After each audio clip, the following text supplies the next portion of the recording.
माची पर बने महल में रहती थी। यहीं से ईशान्य दिशा में स्थित एक महाप्रचंड किला उनका मन मोह लेता था और उस पर औरंगजेब का हरा निशान देखकर बड़ा दुख भी होता था। वह किला था कोंढाणा, जो पुरंदर तह में मोगलों को सौंपा गया था। अब 4 साल बाद महाराज को भी कोंढाणा माने पुकार रहा था। कोंढाणा को जितना कठिन था ही, पर उस पर वीर राजपूत केलेदार था, जिससे कड़वा संघर्ष क्रम प्राप्त था। यह सरदार था जोधपुर के राठौड़ वंश में उत्पन्न 38 साल का उदयभान राठौड़, जिसने किले की सुरक्षा अभेद्य रखी थी।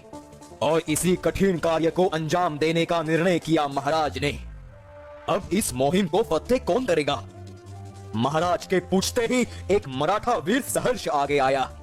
बोला, महाराज, कोंढाणा गढ़ मैं स्वराज्य में लाकर ही दम लूंगा। कोंढाणा जैसा ही जिगरबाज बहादुर महाराज का बचपन का दोस्त सूबेदार तानाजी मालुसरे था। वह तानाजी के हाथ में कोंढाणा मुहिम देकर महाराज निश्चिंत हुए। उन्होंने बचपन से तानाजी का शौर्य और पराक्रम देखा था। स्वराज्य की आरंभ से अफजल खान की स्वारी और तलकोकन के संगमेश्वर में सूर्यराव सुर्वे के खिलाफ तानाजी अपना लोहा मनवा चुके थे। महाड़ के उमरठा गांव में स्थित तानाजी महाराज से बीड़ा वस्त्र पाकर आई साहेब का आशीर्वाद लेकर निकल पड़ा कोंढाणा जीतने। तानाजी के साथ उसका छोटा भाई सूर्याजी खड़ा था। कोंढाणा जीतने के लिए जेधे देशमुख के कुछ आदमी और कुछ मावड़े, ऐसे 500 वीरों को लेकर योजना शुरू हुई। गनिमी कावा तंत्र का उपयोग कर गिने चुने मावड़ों के सहित कोंढाणा मुहिम पर तानाजी निकलने वाले थे। और दिन तय हुआ 4 फरवरी 1670 ईस्वी मध्याह्न रात। पहले 12 साल कोंढाणा स्वराज्य में होने से उसकी चप्पे चप्पे से परिचित था तानाजी। उदयभान ने सिर्फ तट और बुर्जों पर ही नहीं, बल्कि जंगल में भी सख्त पहरा बिछाया था। सिर्फ एक डोनागिरी का कड़ा ऐसा था जहां से परिंदा भी पर न मार सके, वह उसने खुला छोड़ा था। उसकी ऊंचाई, कठिनता के कारण यहां से शत्रु के आने की गुंजाइश नहीं थी। इसी डोनागिरी कड़े को पार कर कोंढाणा को हथियाने की योजना बनने लगी। रात का समय, ऐसे में पश्चिम खाई में डोनागिरी के तल में हलचल होने लगी। उसके सीधे ऊंचे कड़े पर रस्सी डालकर मावड़े रेंगते हुए ऊपर चढ़ने लगे।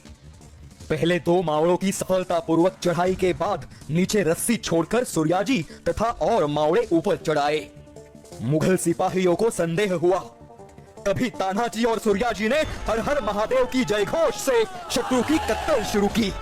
अचानक से हुए हमले से राजपूत संभल नहीं पाए। कौन है ये, कहां से आए, अब क्या करें? समझने से पहले घमासान युद्ध शुरू हुआ। उदयभान को खबर मिलते ही बौखलाए हुए वह ढाल तलवार निकालकर युद्ध में शरीक हुआ।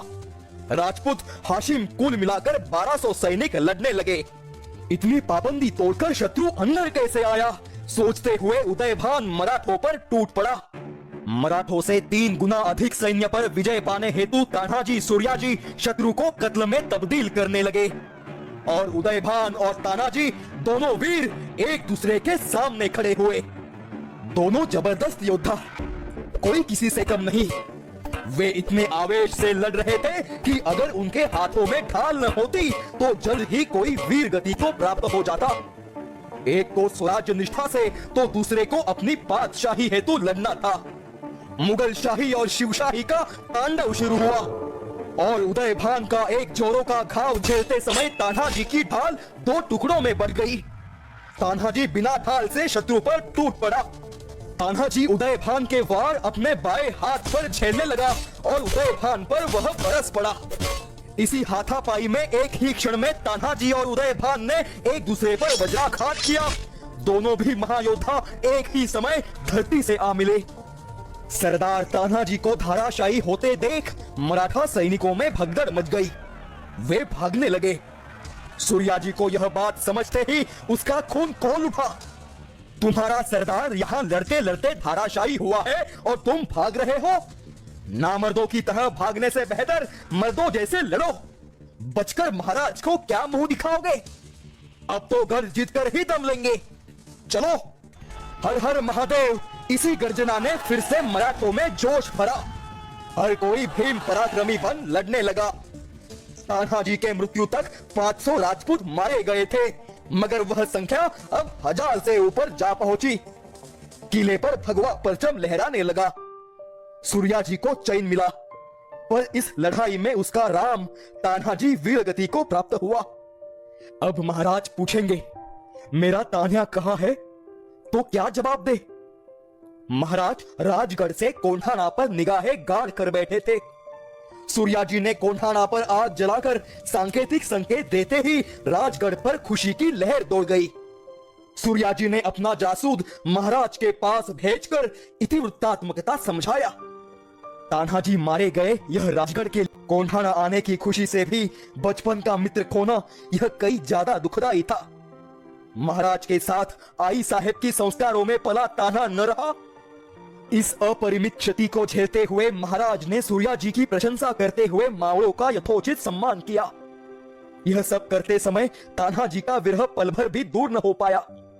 स्वराज्य की इतिहास में तान्हाजी सूर्या जी का नाम स्वर्णिम अक्षरों में लिखा गया।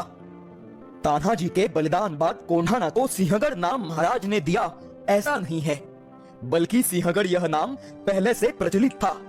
सिंहगढ़ से हुई मुहिम की शुरुआत आगे मोरोपंत, निरोपंत और अनाजी पंत ने बखूबी निभाई। इसी समय वराड़, उत्तर गंगाधरी, औसा इन प्रांतों से सुखवार्ताएं स्वराज्य में आ पहुंची। मोगली प्रांत मराठों ने साफ कर लिया। तान्हाजी के जाने की मायूसी अब भी कायम थी। राजगढ़ पर कामकाज शुरू हुआ। फाल्गुनी पूर्णिमा की रात, तभी राजगढ़ के दारुणी महल में हलचल, चिंता, उत्सुकता बढ़ाने वाली घटना घटित हुई। दारुणी महल से सुखद वार्ता पूरे किले पर फैल गई। महाराज को पुत्र हुआ। नूतन राजकुंवर ने जन्म लिया। थोड़ी रानी साहेब सोयराबाई ने 24 फरवरी 1670 ईस्वी को सुपुत्र को जन्म दिया। आई साहेब की गोद में और एक पोता खेलने लगा। महाराज ने विपुल दान धर्म किया। ज्योतिषियों ने भविष्यवाणी की, यह पुत्र थोर राजा होगा, अपने पिता सम यश, कीर्ति तथा नाम कमाएगा। महाराज की इच्छा अनुरूप राजकुंवर का नाम रखा गया राजा राम। तान्हाजी की मृत्यु उपरांत ठीक 20 दिनों बाद राजा राम साहेब का जन्म हुआ। इस सुख दुख की आंख मिचौली से महाराज को जीवन भर खेलना पड़ा। फिर भी स्वराज्य हेतु स्थितप्रज्ञ बन वे आई भवानी का पावन कार्य जीवन भर करते रहे।